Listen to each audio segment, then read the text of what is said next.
Ang nobya kong sinag ng buwan. Dati mahal ako ng higit pa sa kanyang buhay. Mahal niya ako ng labis, kahit humingi ako ng hiwalayan. Kahit lumuhod siya ay hindi siya papayag. Basta't hindi maghiwalay, kahit ano nang mangyari ay ayos lang. Nagmamakaawa siya sa akin. Ang puso ko ay nasasaktan ng labis. Ngunit nagawa ko pa ring itaboy siya. Pagkatapos, nagmadali akong magpakasal sa isang mayamang babae. Labis siyang nasaktan at umalis ng bansa. Pagkaraan ng maraming taon, nagkita kaming muli. Nagbago na siya at naging isang babaeng tsihi na mapagpasya at malamig. Samantalang ako, isa na lamang lalaking mahirap at sawi. Pareho nang pumanaw ang aking mga magulang. Kailangan kong mamuhay sa lansangan. Muli kong nakita si Nguyen Kie sa isang party. Suot niya ang isang gown na espesyal na ginawa para sa kanya. Ang lailayan ng damit niya ay magaan at umaalon. Ang kanyang maliit at perpektong mukha ay napakaganda. Hindi nagpahuli sa mga sikat na artista. Ngunit walang nagkamali na siya ay kasama lamang ng kung sino. Dahil na rin sa kanyang sobrang lakas na personalidad. Kitang-kita na hindi siya pangkaraniwang tao. Halos nakadikit ang aking mga mata sa kanya. Ang pagsulyap na iyon ay hindi naman gaanong kapansin-pansin. Dahil sa loob ng party. Maraming tao ang palihim na tumitingin sa kanya. Ramdam ko lang na iba na talaga siya kaysa noon. Tuesday, tayo'y magtuas para sa isa't isa. Sinundan ko ang aking boss para makipag-usap sa kanya. Kung tutuusin, mahusay akong makipag-usap. Dati nakapagbigay ako sa kanya ng maraming malalaking deal. Kaya't pinahahalagahan niya ako. Ngunit iba ang nangyari ngayong gabi. Ang taong gustong suyuin ng aking boss ay ang bagong bituin sa mundo ng negosyo. Ang babaeng iniwan ko. Inisip ko na normal namang mabait sa akin ang boss ko. Kahit na dahil lamang iyon sa aking performance sa trabaho. Hindi ko dapat suklian ng masama ang kanyang kabaitan. Kaya't tumawa ako at nagpaliwanag. Boss, paano naman ako na isang hamak na empleyado? Magkakaroon ng karapatang humarap sa kanya? Kayo na lamang po ang lumapit. Kayong mga bata. Hindi ba't marami kayong dapat pag-usapan? Tiwudhite, mas kaaya-aya ang iyong mukha kaysa sa akin na matanda na. Malay mo, magkaroon ka ng pagkakataong mapansin para sa iyong kinabukasan. Parang binigyan ako ng aking boss ng isang tingin. Na alam ng lahat ng lalaki. Sa isip-isip ko ay nagdadasal ako na kung mapapansin nga ako. Huwag na lamang umasa ang boss ko sa kanyang kinabukasan. Tumanggi ako ng ilang beses, ngunit hindi ako pinayagan. Kaya't napilitan akong sumama sa kanya. Dinala ako ng boss ko para makipag-toast kay Nguyen Kie. Bahagya siyang tumingala at nakita niya akong nagtatago sa likod ng aking boss. Parang lumundag ang puso ko sa aking lalamunan. Ngunit umaasa rin ako sa kanyang magiging reaksyon. Nagkunwari na lamang si Nguyen Kie na walang nangyari. Tinanggap niya ang business card. Tiningnan niya ito ng walang gana at ibinigay sa kanyang assistant sa likod. Ilagay sa blacklist. Pinigilan ng boss ko ang kanyang pag-alis. Tia Dian, ito ang assistant ko, si Deke. Lumapit ang assistant ni Nguyen Kie para hilahin ang boss ko. Pagkatapos, umisi si Nguyen Kie ng nakakaakit. Tumigil ang kanyang tingin sa aking mukha. Sinabi niya sa isang tonong nangungutya. Ang kumpanya ninyo ay kahit anong basurahan na lang tinatanggap. Sino kaya ang maglalakas loob na makipagpartner sa inyo? Hindi ko naman maintindihan kung anong uri ng panunuya ang naroon. Kaya't mumiti na lamang ako at tumango. Tama po kayo, Tia Tian. Agad na naalala ng boss ko ang kanyang kinabukasan, namula ang kanyang mukha. Tiningnan niya ako ng masama. Ngayong gabing iyon, napilitan akong mag-impake at umalis ng kumpanya. Sa mundong ito, ang mga taong may pera at kapangyarihan. Kahit isang salita lamang ang sabihin. Pwedeng magdulot ng maraming interpretasyon. Lalo na kung malinaw ang masamang intensyon. Alam ng lahat kung ano ang nangyari. Ako ang tinik sa mata ni Nguyen Kie. Kahit hindi pa nila alam kung bakit ako nagkasala sa kanya. Sino ang maglalakas loob na gamitin ako? Matapos kong mahirapan dahil sa patakarang ito. Nalaman ko na ang pagkawala ng trabaho ay nangangahulugan ng pagkawala rin ng kita. Magalang akong pinaalis ng may-ari ng bahay. Dahil hindi ako nakapagbayad ng upa. Matagal ko nang inaasahan ang mangyayari. Dala-dala ang aking malalaking bagahe. Lumipat ako sa aking bagong tirahan. Habang tahimik kong inilatag ang aking banig. Para maghanda sa aking higaan ngayong gabi sa ilalim ng tulay. Isang pares ng sapatos na may mataas na takong na napakamahal ang lumitaw sa aking harapan. Tumingala ako. Nakita ko si Nguyen na nakakunot ang noo. Punong-puno ng galit ang kanyang tono. Young master, ang tagal na nating hindi nagkita. Bakit ganyan na ang iyong kalagayan? Hindi ka man lang nagsabi ng maghiwalay tayo. Akala ko'y lilipad ka na papunta sa pugad ng isang phoenix. Ngunit sa huli, mas mababa pa ang iyong kalagayan sa isang kulungan ng aso. Tiningnan ko si Nguyen na buhay. At mapait sa aking harapan. Bahagya akong umimik. Kailan ka pa nag-alaga ng aso? Walang pakialam na sinuklay ni Nguyen ang kanyang buhok. 7 taon na ang nakaraan, nag-alaga ako ng isang hayop. Hindi ako marunong mag-alaga, kaya tumakas.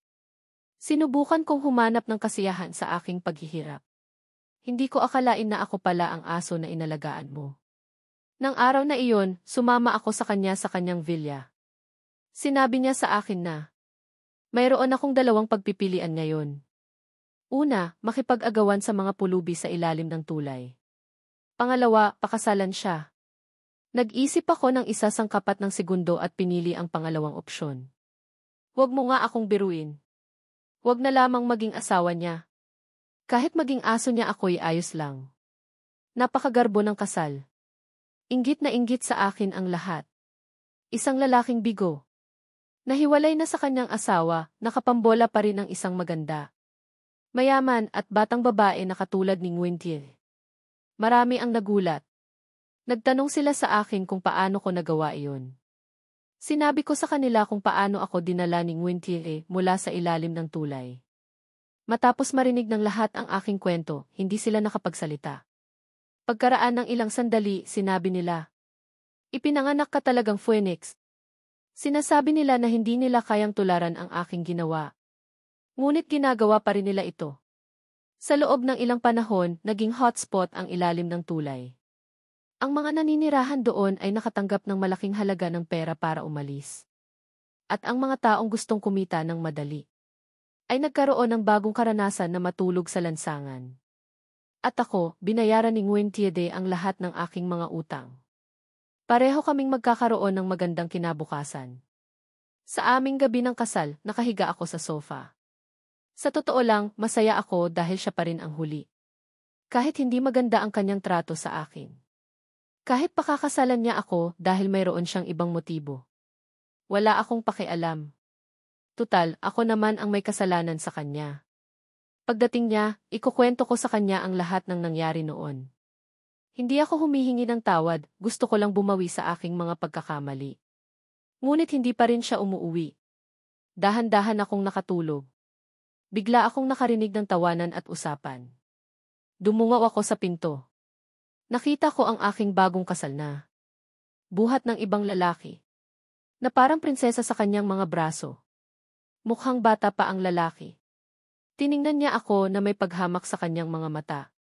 Ngunit malambot pa rin ang kanyang pananalita. Ate, ito ba ang asawa na pinulot mo? Tiningnan lamang ako ni Nguyen nang walang gana. Tumawa siya ng malamig at sinabing, bakit hindi ka pa bumalik sa sala?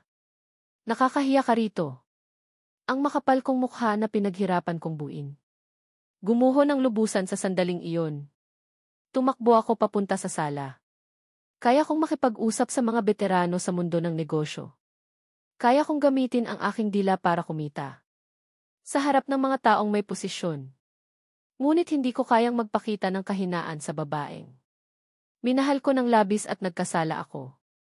Ang lalaking dinala niya ay nagngangalang Eden Stetiere. Nag-aaral pa siya sa kolehiyo. Mas bata siya sa akin ng 0 taon. Sa harap ni Eden Stetiere, nakita ko ang dating si Nguyen. Noong kami pa, interesado siya sa mga iniisip, damdamin at pangangailangan ni Eden Stetiere. Handa siyang maglaan ng oras para sa kanya. Nagbibigay siya ng mga regalo sa kanya. Ganyan din kami dati. Maraming araw at gabing magkasama. Ang kanyang ngiti ang aking sikat ng araw. Ang kanyang mga mata ang aking tahanan. Ngunit ngayon, kapag nakikita ko silang dalawa, pakiramdam ko ay nakalimutan na ako sa isang madilim na sulok. Sa tingin ko, ito ang paghihiganti ni Nguyen. Dahil dati naman, maganda ang aming relasyon ni Nguyen. Bihira kaming magkaroon ng hindi pagkakaunawaan o pagtatalo. Alam kong mayroong isang pagkakataon sa ibang bansa na pwedeng magpabago sa kanyang kapalaran. Ang kondisyon ay dapat siyang magpursige roon ng hindi bababa sa 3 taon. Gustong-gusto niya ito, ngunit gusto niya itong talikuran para sa akin. Noon, tinawanan ko pa siya at sinabing, ang tanga mo naman. Anong meron sa ibang bansa na hindi ka makapunta? Hindi naman ako walang pera para bumili ng tiket. Bilang anak ng pamilya gi-anim, marami akong pera. Naliwanagan si Nguyen noon. Sinabi niya sa akin na huwag ko siyang pigilan. Ngunit noong paalis na siya, isang suntok ang dumating nang hindi ko inaasahan. Naglugi ang aking ama sa kanyang mga investments. Nasa bingit ng pagkabangkarote ang aming pamilya. Kailangan kong itigil ang aking mga plano. Naramdaman ko na wala akong magawa dahil sa pangyayaring iyon. Nalilito ako kung ano ang pipiliin ko. Sa isang banda, naiintindihan ko at sinusuportahan ko si Nguyen sa pagsusulong ng kanyang karera. Sa kabilang banda, responsibilidad ko rin ang aking pamilya. Tutal, ang pamilya pa rin ang ugat. Ngunit si Nguyen ang kumakatawan sa aking mga pangarap at sa aking kinabukasan. Alam ko na kung sasabihin ko sa kanya ang totoo, hindi na rin siya aalis. Ngunit hindi ko kayang iwanan ang aking mga magulang sa sitwasyong iyon para sumama sa kanya. Kaya't nakipaghiwalay ako sa kanya. At gusto ko pang magpakasal sa pamilya Ignam na pwedeng tumulong sa amin. Hindi makapaniwala si Nguyen. Paulit-ulit niyang tinatanong kung bakit ako nakikipaghiwalay. Paano ko naman sasabihin sa kanya ang totoo? Sinabi ko na lamang na pinaglalaruan ko lamang siya. Dapat ikasal sa taong may parehong estado sa buhay. Hindi siya naniniwala at nagmamakaawa sa akin. Paglingon ko'y nakita ko ang kanyang mga luha. Nadurog ang puso ko. Siya ang babaeng mahal ko. Hindi ko siya kayang paiyakin. Ngunit pinaiyak ko siya ng labis. Sinisisi ko ang aking sarili. Pagkatapos, nagmadali akong magpakasal sa ibang babae. Noong nakita ni Nguyen ang singsing ng aking kasal, namatay ang kanyang puso. Sinaktan ko siya ng labis. Pagbalik niya, para na rin siyang naging ibang tao. Hindi natatakot si Nguyen sa mga sabi-sabi. Dinala niya si Aden para makilala ang kanyang mga kaibigan at partner. Kapag kailangan niya ng kasama, nakakapit siya sa braso ni Aden nakasuot ng magarang damit. Sa totoo lang, ang ganitong pag-ugali ay nasa pinakababang antas ng food chain sa mundo ng negosyo. Ngunit sino ang makakalaban kay Nguyen? Walang sinuman ang maglalakas loob na makipagtalo dahil lamang sa maliit na bagay. Ipinakilala ni Nguyen sa lahat na siya ang kanyang nobyo. Mayroong gustong manood, kaya't nagtanong sila kung ano ang mangyayari sa akin. Ngumiti si Nguyen at sumagot, isa lamang siyang aso. Inaalagaan ko lang siya kapag gusto ko. Kumalat ang mga salitang iyon sa akin. Tinanong ko na lamang, bakit hindi na lamang siya kumuha ng iba? Sigurado akong mahal niya ako. Sinagot ako ng, baliw ka. Nakakainis. Ngunit mas malaki pa sa langit ang pride ng mga lalaki. Pinagloloko ko lang ang aking sarili. Mayroon ding mga taong nag-iisip na nagpapanggap lang si Nguyen kay Aden Kaya tinanong nila si Aden kung magkano siya nagkakahalaga. Nagalit si Nguyen at binasag ang bote sa ulo ng taong iyon. Nagsimulang magsalita ang mga taong dating sumuporta sa akin. Sinampal ka na nga, hindi mo pa rin alam kung ano ang ginagawa mo. Wala akong pakialam. Mga tanga lang sila na pinaniwalaan ko na matulog sa ilalim ng tulay. Hindi ko sila papansinin. Ngunit unti-unti hindi na ako nakakatulog sa gabi. Naging maputla ako. Isang hapon, hindi ko na kinaya at nahimatay ako habang umaakyat sa hagdan. Direkta akong nahulog mula sa hagdan. Sinabi ng doktor kay Nguyen na labis akong na-pressure. Ang pasyente ay kasalukuyang tensyonado at labis na nag-aalala. Iminungkahi niya na bigyan ako ng isang tahimik at komportableng kapaligiran para makapagpahinga muna. Si Nguyen Thiede ay isang mabuting asawa. Iginagalang niya ang mga sinabi ng doktor. Agad niyang tiniyak na papayagan niya akong magpahinga. Kinabukasan, dinala niya si Eden Fetien. Naglaho sila ng walang bakas. Kung hindi ko pa rin naririnig ang balita tungkol sa kanya. Nais ko na sanang mag-report ng missing person. Lumabas na ang tinatawag na pagpapahinga. Ay ang paglabas kasama ang estudyanteng walang muang. Para magtayo ng kanilang sariling tahanan. Parang namatay ang buong villa. Paminsan-minsan, nagpapahinga ako ng mag-isa sa malambot at komportableng kama. Ngunit nakikita ko ang aking sarili na napakababa. Iniisip ko na mas gugustuhin ko na lang na makita si Nguyen Thiede. Na nakikipaglapit sa ibang lalaki sa harap ko. Kaysa hindi ko siya makita araw-araw. Pagkalipas ng 3 buwan, hindi ko na nakita si Nguyen Thiede. Noong unti-unti ko nang tinatanggap na ganito na lang ang buhay ko. Bigla siyang bumalik. Sumandal siya sa sofa. Bahagyang nakataas ang kanyang baba. Itinuro niya ang kahon na nasa mesa, bukas ay may party. Suotin mo ang damit na ito. Huwag mo akong ipahiya. Nagkunwari akong walang nangyari. Tinanong ko kung bakit hindi niya isinama si Eden Fetien. Inisip ni Nguyen Thiede na ayaw kong sumama. Huminto siya sandali. Lumapit siya sa akin at tinitigan ako. Sinabi niya bawat salita, Sudden. Nakalimutan mo na ba? Ikaw ang asawa ko. Tumalikod ako at hindi siya tiningnan. Nagpanggap ako na kalmado at tumawa ng mahina, nakalimutan ko na nga. Nanlamig ang mukha ni Nguyen Thiede. Biglang naging tensyonado ang paligid. Pagkaraan ng ilang sandali, tumayo siya. Sinabi niya, Sudden, sana ay maintindihan mo. Sa pagitan nating dalawa, ikaw ang nang iwan sa akin noong mga nakaraang taon dahil sa isang mayaman. Ikaw ang nagkasala sa akin. Anong klaseng pagpapanggap ang ginagawa mo ngayon? Sa tingin mo ba'y magmamalasakit ako? Sasabihin ko sa iyo. Kahit gaano pa kasama ang nararamdaman mo ngayon. Kailangan mo itong tiisin para sa akin. Huwag mong kalimutan na sa pagitan nating dalawa. Hanggat hindi ko sinasabi, hindi ka makakaalis sa akin habang buhay. Kaya't kailangan mo itong tiisin habang buhay para sa akin. Tiningnan ko siya nang walang sinasabi. Ramdam ko lang na ang galit ni Nguyen Thiede ay lalong nagiging malayo kay Nguyen Thiede. Sa magagandang alaala ko. Nang makita niya ako, sinabi niya, bukas, ipapasundo kita sa assistant ko. Huwag kang malalate. Pagkatapos ay tumalikod siya at umalis. Naiwan ako sa lugar. Tumatawa ng may kapaitan. Ano pa ang masasabi ko? Ako ang may kagagawan kung bakit siya naging ganito. Kinabukasan, nagbihis ako at tumayo sa harap ng salamin. Sakto ang suot kong suit.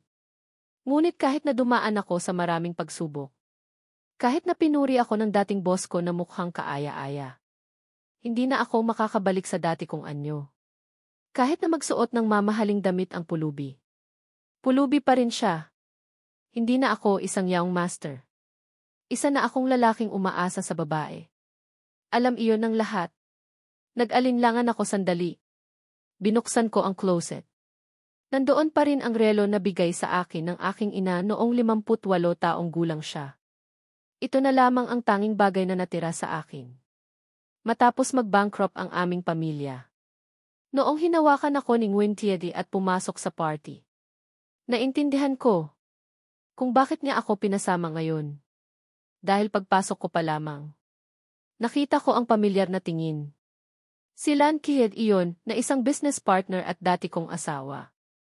Parang hinihintay lamang ni Nguyen Thiede ang sandaling ito. Nakakatawa ang kanyang mukha, ngunit punong-puno ng panunuya ang kanyang tono. Bakit parang nakakita ka ng dating nobya at hindi ka makagalaw? Susan, mag-ayos ka naman. Para mo na akong ginagawang tanga. Halata rin na napansin kami ni Lanky. Lumapit siya sa amin na may hawak na baso ng alak. Anderson, ang tagal na nating hindi nagkita. Tumango ako at sumagot, ang tagal na nga. Bakit ang sama ng iyong hitsura? Hindi ka ba tinatrato ng mabuti ni Nguyen Thiede? Sabihin mo sa akin kung may problema. Huwag kang magkimkim. Nag-aalala na tanong ni Lan Kisit. Nanlamig ang mukha ni Nguyen Bie. Bigla siyang sumandal sa aking balikat. Para hilahin ako sa likod niya. Lan Qian, ang lalim ng pagtingin mo. Bakit kayo naghiwalay noon? Tumawa si Lan Kisit at tumango, tama ka. Wala talagang tadhana sa pagitan namin ni Eden. Ngunit lumaki kaming magkasama. Bilang kapatid. Okay lang na mag-alala ako sa kanya. Kung hiwalay na kayo, mas mabuti na maging estranghero. Hindi kailangan ni Sudnset ang iyong pag-aalala. Kaibigan lang ang nagtatanong. Hindi ba't pakialamera ka naman, Kide Diens? Kakadating ko pa lang sa bansa. Ngunit marami na akong naririnig tungkol sa iyo. Ikaw na nga ang sentro ng atensyon. Sakto naman, biglang bumukas ang pinto. Napatingin ang lahat sa pinto. Nakita nila si Aden Stetiere na sumusugod papasok. Naka-sports attire siya. Hindi siya nababagay sa party. Tumingin siya sa paligid at tumigil sa akin. Pagkatapos ay dumiretso siya.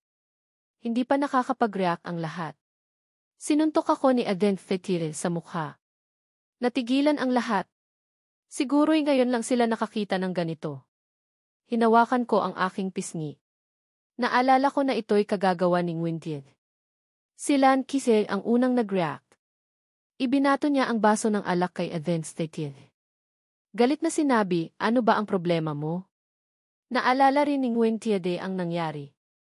Hinila niya si Aden Stetiere at pinunasan ang alak sa katawan nito. Agad na nagreklamo si Aden Stetiere kay Tiedien. Sinasabi mo na ako ang pinakamamahal mo. Bakit hindi mo ako pinasama ngayon? Ano ang kulang ko sa lalaking iyon? Nahirapan ang mukha ni Nguyen Diere. Pinilit niyang pigilan ang kanyang galit at sinabing, hindi ba't sinabi mo na hindi maganda ang iyong pakiramdam? Isa pa. Kailangan siya sa party na ito.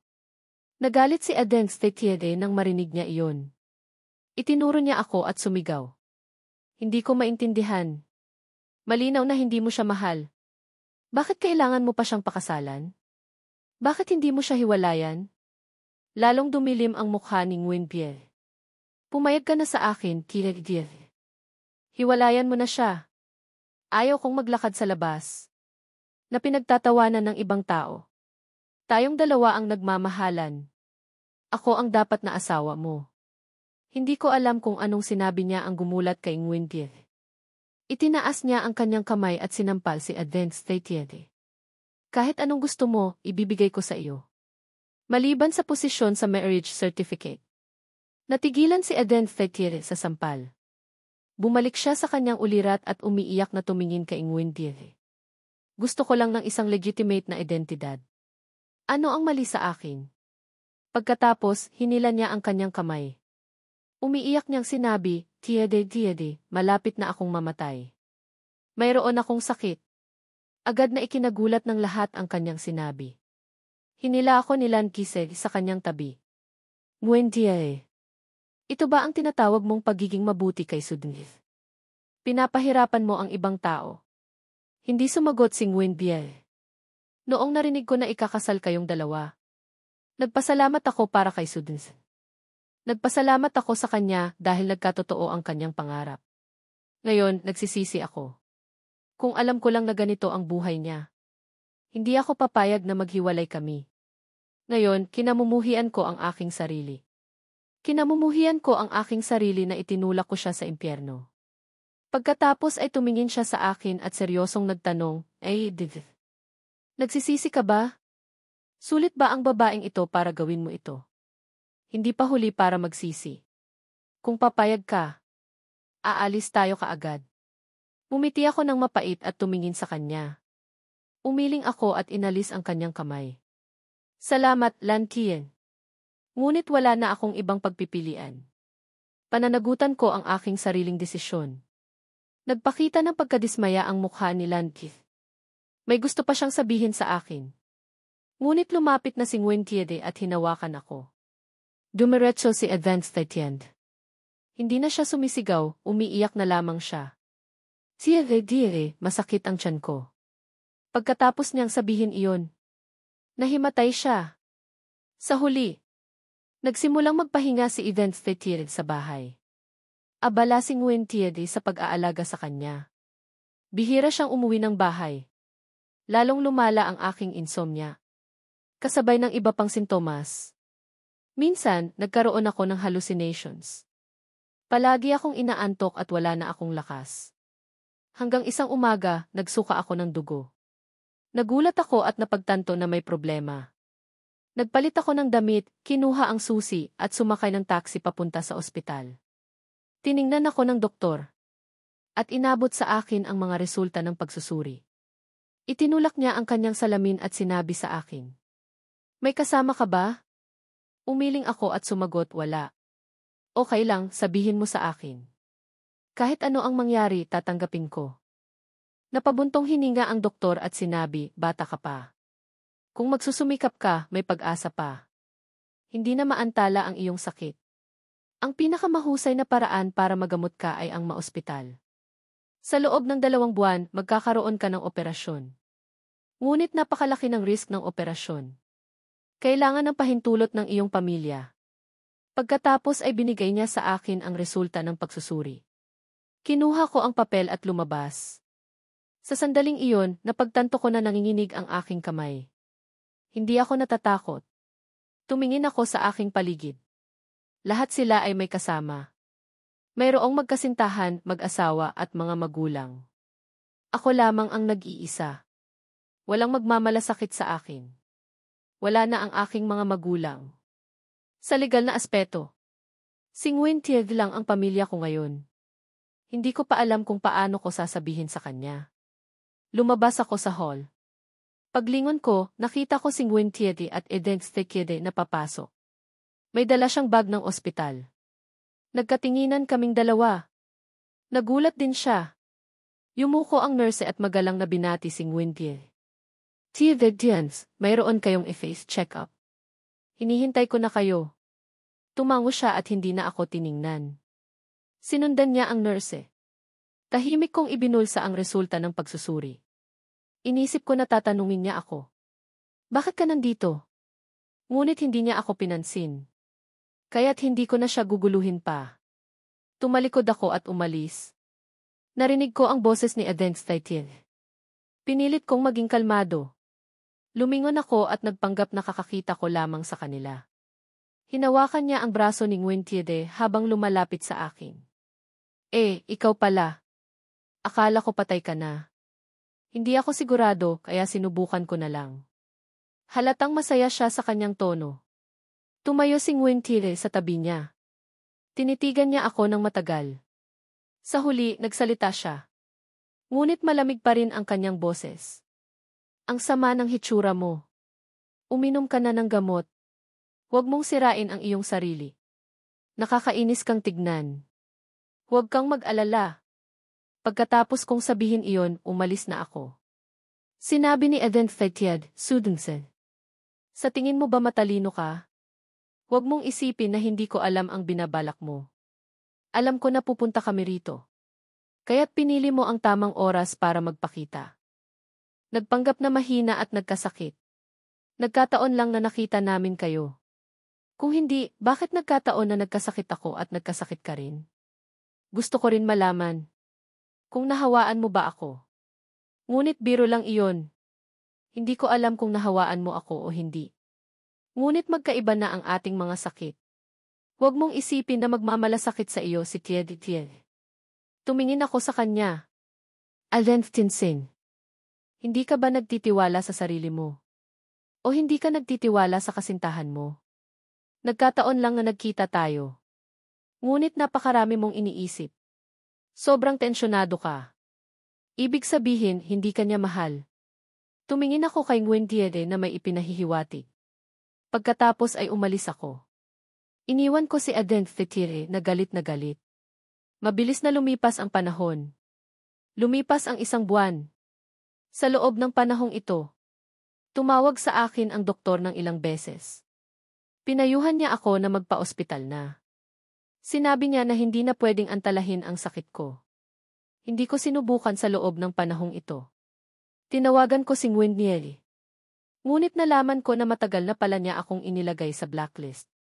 Kung hindi siya uwi, halos imposible na kaming magkita. Sa huli, nagpa siya akong pumunta sa kanyang kumpanya. Tinanong ako ng receptionist kung sino ang hinahanap ko. Sinabi ko na hinahanap ko si Nguyentie. Tinitigan niya ako ng matagal. Tinanong niya ako kung may appointment ako. Umiling ako. Pagkatapos, umiti siya sa akin ng may pagkapropesyonal. Magalang niya akong tinanggihan. Pasensya na po. Hindi kita pwedeng papasukin kung wala kang appointment. Sakto naman. Nagmamadaling lumapit sa amin ang assistant ni Nguyentie. Nang makita niya ako, magalang siyang nagsalita. Sutin Sin. Kung hinahanap mo si Tia Dien, pwede ka pong maghintay dito. Pagkatapos ay bumulong siya sa receptionist. Siya ang asawa ni Tia Dien. Tandaan mo. Nagulat ang receptionist at sinabi. Siya ba iyon? Ang Evingstinsin na nasa loob. Mabilis niyang tinakpan ang kanyang bibig. Napagtanto niya na maaaring may nasabi siyang mali. Paumanhin niya akong tiningnan. Ipinakita ko na ayos lang. Sumunod ako sa assistant sa waiting room. 1 oras, 2 oras, 3 oras. Hindi pa rin lumalabas si Nguyentie. Tumayo ako at susubukang pumasok sa kanyang opisina. Alam na ng mga empleyado ang aking pagkatao. Kaya't hindi nila ako pinigilan. Dumiretso ako. Sa labas ng kanyang opisina, malakas kong itinulak ang pinto. Nakaupo si Aden Fetiede sa tabi niya.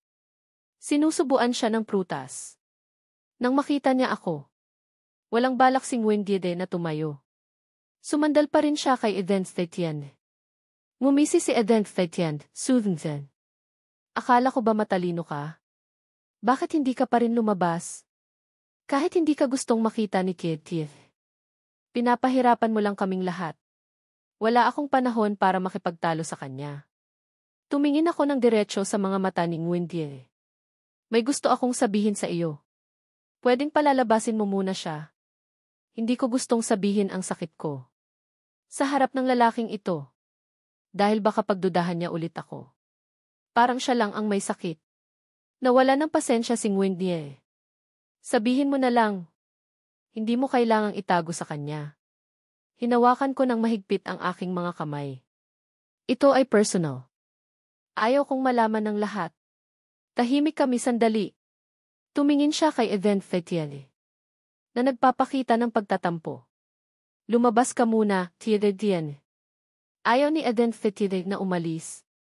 Hindi sumagot si Nguyentie. Binalaan niya lamang ito sa pamamagitan ng kanyang tingin. Walang ibang nagawa si Aden Fetiede. Naglakad siya palabas ng pinto.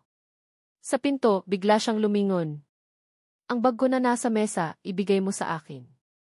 Isa nga itong bag. Simbolo ng kanyang pagkabata. Tumingin ako sa mesa. Ibinigay ko sa kanya ang bag. Nakita ko ng malinaw. Nang pipigilan niya ang kanyang kamay. Nahulog agad ang bag sa sahig. Nagkalat ang mga gamit sa loob. Nagulat si Aden Fetiede. Umupo siya at galit na nagsalita. Basag ang pabango na ibibigay ko kay Tia. Pinaghirapan ko pa namang ipahanap yan sa France. Ito ang regalo ko sana kay Tia. Pagkatapos ay pinagalitan niya ako. Susan, alam kong galit ka sa akin. Ngunit bakit hindi ka nalang magpakalalaki? Bakit kailangan mo pang gawin iyan? Lumapit si Nguyentie at nakita ang pabango na basag sa sahig. Hinila niya si Aden Fetiede. Okay lang iyan. Pabango lang iyan. Ngunit ayaw makinig ni Aden Fetiede. Nagreklamo siya na pinaghirapan niya raw iyon. Sinadya ko raw na ihulog iyon. Susan, kailangan mo munang humingi ng tawad sa akin sa harap ng lahat. Kalmado ang aking boses. Akala ko ayaw pa rin niyang magpatalo. Galit niyang sinabi. Sinira niya ang gamit ko. Gusto ko lang na humingi siya ng tawad sa akin. Mali ba iyon? Seryoso ang mukha ni Nguyentie. Susan, humingi ka ng tawad kay Aden Fetiede. Tumingin ako sa kanya. Nguyentie, ako ba ang naghulog o siya? Nakita mo ang lahat. Kumislap ang mga mata ni Nguyentie. Tumalikod siya at inulit. Humingi ka ng tawad kay Aden Fetien. Huwag mo nang pahirapan ang sarili mo. Matagal na siyang galit sa akin. Tumingin ako sa kanya. Bigla kong sinabi, "Nguen Tie. Hindi na kita kilala." Nang marinig niya iyon, tinitigan niya ako. Para bang gusto niya akong basahin. Salamat sa paggawa nito. Maghiwalay na tayo. Alam ko na ikaw lang ang pwedeng magdesisyon. Ngunit ang tagal mo na akong pinahihirapan. May saysay pa ba iyan sa iyo? Hahanap ako ng paraan para bayaran ang iyong pera. Nagkamali ako. Hindi ko dapat tratuhin ang ating relasyon ng ganito. Mula ngayon, maghihiwalay na tayo at hindi na magkikita. Siguro. Iyon na ang tanging paraan para mabuhay ako. Pagkatapos ay itinuro ko si Aden Fekit. Gusto mo bang maging third party ang kasintahan mo habang buhay? Biglang nagalit si Nguyen Bie. Punong-puno ng galit ang kanyang mga mata. Hindi kita papayagang makawala. Huwag kang magpantasya na makikipaghiwalay ka sa akin. Huwag mong isipin na hindi ko alam na bumalik na siya. Kaya gusto mo akong iwanan ulit. Hindi ako papayag. Huwag kang mag-alala sa aking estado. Wala akong pakialam. Ang gusto ko lang makita na nahihirapan ka at nagsisisi. Itinulak niya ako sa sofa. Nahilo ako. Dahil sa sakit, hindi ko maigalaw ang aking katawan. Sumikip ang aking dibdib. Hindi ako makahinga. Gusto ko siyang itulak. Ngunit wala akong lakas. Siguro mamamatay na ako. Sa huli, hindi ko alam kung paano ako nakauwi. Mag-isa akong nakatira sa bahay sa loob ng 2 buwan. Sa loob ng panahong ito, madalas akong nahimatay at dumugo ang ilong. Ilang beses akong nahimatay sa sahig. Walang nakapansin. Pagkaraan ng ilang sandali, nagigising ako. Uminom ako ng gamot. Ramdam ko na lumalala ang aking kalagayan. Isang araw, bumisita sa akin si Lanti. Nakita niya akong maputla. Bigla siyang nag-alala. Gised, ano ba ang nangyayari sa iyo? Pinilit kong umiti sa kanya. May sakit lang ako. Ngunit hindi naniwala si Lanti. Pumunta ka na sa ospital ngayon. Pagkatapos ay hinila niya ako palabas. Sinubukan ko siyang pigilan at umiling. Ayaw kong pumunta sa ospital. Sumigaw siya.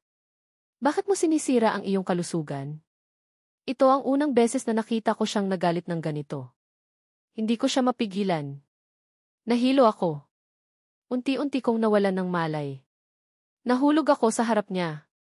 Bago ako mawalan ng malay, nakita ko ang kanyang pag-aalala. Paulit-ulit niyang tinatawag ang aking pangalan. Pagkatapos ay wala na akong maalala. Nang magising ako, nasa ospital na ako. Nakita ko ang doktor na kumausap sa akin noon. Kasama niya si Lan Gize. Mukhang hindi maganda ang kalagayan nila. Siguro alam na niya ang kalagayan ko. Nang makita niya akong nagising, dali-dali siyang lumapit sa akin. Hinipo niya ang aking noo. Engsen, kamusta ka na? Tumango ako. Okay na ako. Punong-puno ng kalungkutan ang kanyang mga mata. Bakit hindi mo sinabi sa akin? Kung hindi kita binisita, hanggang kailan mo itatago? Ayaw na kitang abalahin pa. Ano ba ang sinasabi mo? Gusto ko lang tanungin ang doktor. Bakit ayaw mong magpa-opera? Dahil ba wala kang pera? Hindi ko alam kung ano ang isasagot ko. Agad niyang naintindihan ang lahat. Galit na galit siya.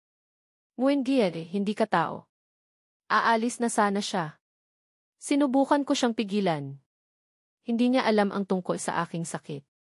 Pagkatapos kong sabihin iyon, lalong dumilim ang mukha ni Lanti. May sakit ka na. Hindi niya alam. Seryoso ka ba? Siguro kasama pa rin niya ang lalaki na iyon. Suthen. Huwag mong sabihin sa akin na kasama pa rin siya ng lalaki na iyon. Gusto ko malaman ang katotohanan. Kailangan ng pahintulot ng aking pamilya para sa operasyon. Alam mo na maagang pumanaw ang aking mga magulang. Hindi ko ginusto iyon. Sinubukan ko siya hanapin. Ngunit maraming nangyari. Siguro may utang ako sa kanya. Kaya kailangan kong ibalik ang aking buhay sa kanya. Dingsen, kinausap ko na ang doktor. Pwede ka pang gumaling. Sinabi ng doktor na kung susunod ka sa kanyang sinasabi, may pag-asa pa. Umiling ako. Lantise, hindi mo alam. Mas gusto ko pang mamatay. Kung ganito rin naman ang mangyayari sa akin, tatanggapin ko na lang. Hindi ka ba lalaki? Bakit ka nagpapakamatay dahil sa babae? Noong mga nakaraang taon, iniwan mo siya. Dahil ayaw mo siyang madamay. Hindi ka nagkasala sa kanya. Umiti lang ako. Hindi na ako sumagot. Nagpalit kami ng ibang paksa.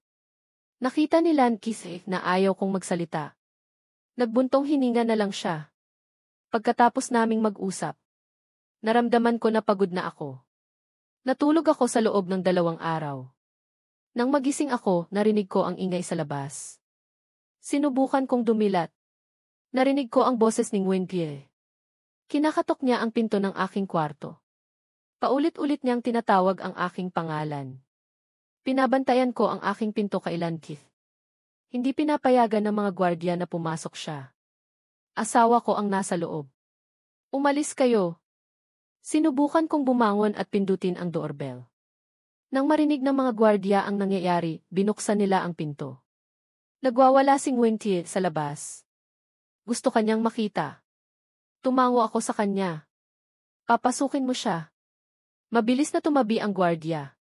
Tumakbo siya papasok. Nakasuot lang siya ng manipis na shirt.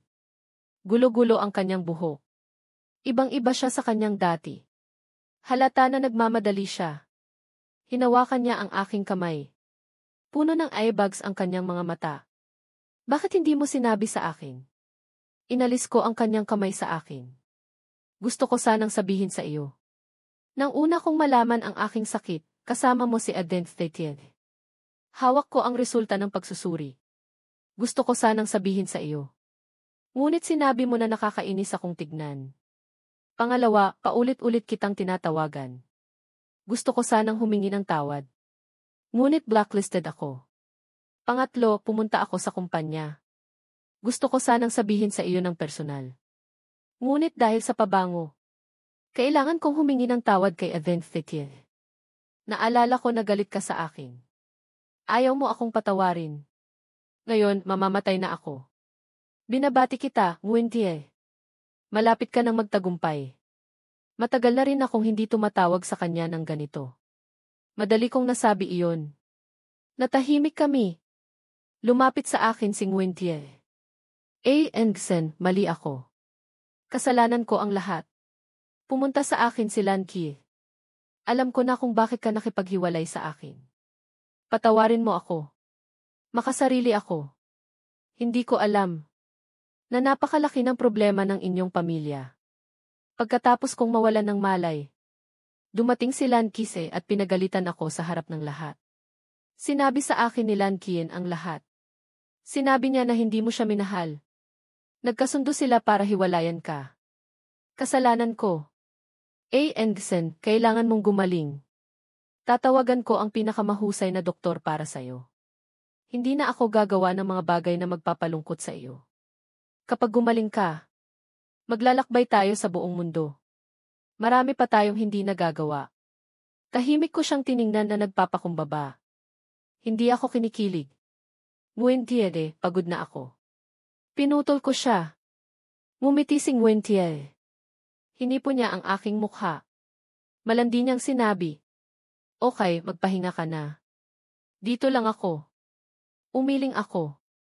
"Umalis ka na." Engsen. Nag-alala si Nguyen-pye. Tumingin ako sa kanya. Narinig mo na ba ang sinabi na ito? Mas mahalaga pa ang damo kaysa sa pagmamahal na huli na. Pumuti ang kanyang mukha. Napakasaya ko nang ikasal tayo. Inisip ko na may pag-asa pa ako. Ngunit lalo lang akong nasaktan. Naisip ko na sasabihin ko sa iyo ang lahat. Pero hindi mo ako binigyan ng pagkakataon. Kung babalik tayo sa dati, pipiliin ko ang unang sinabi mo. Siguro mas may pag-asa pa ako ngayon. Nguyen-pye, ikaw ang may kasalanan kung bakit ako nandito. Ngayon, nagpapanggap kang naaawa sa akin.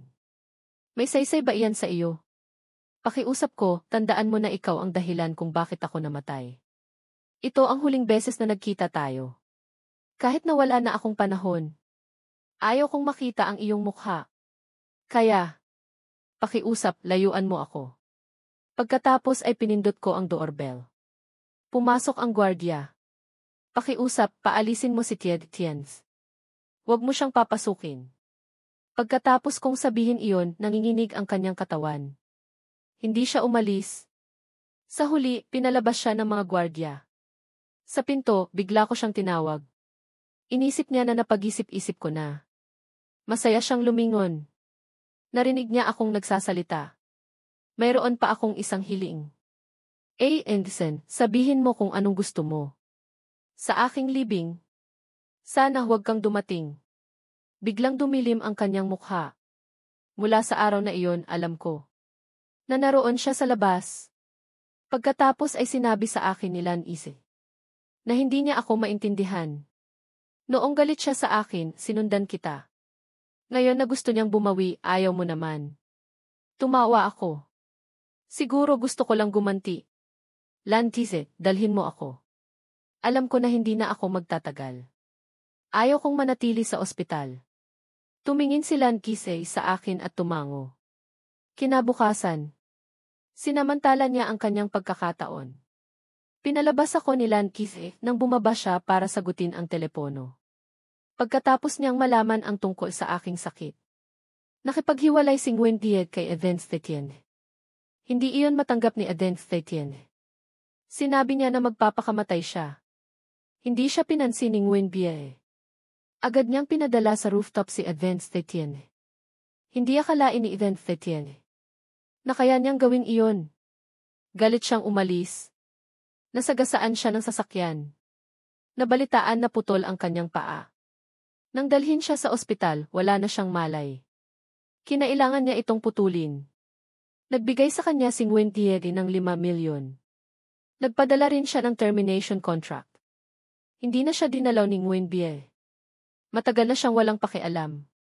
Sinabi ko, habang bumababa sa hagdan. Binigyan ako ni Lanise ng tubig. Pumunta na naman siya. Hindi mo pa rin ba siya kakausapin? Mula sa balkonahe, nakita ko siya sa pinto. Pumayat din siya. Marami ring buhok ang nalagas.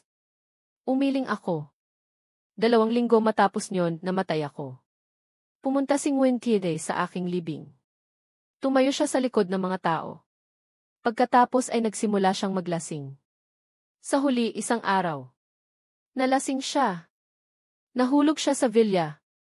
Tumama ang kanyang ulo sa mesa. Hindi tumigil ang pagdaloy ng dugo. Sa kanyang isipan, nakita niya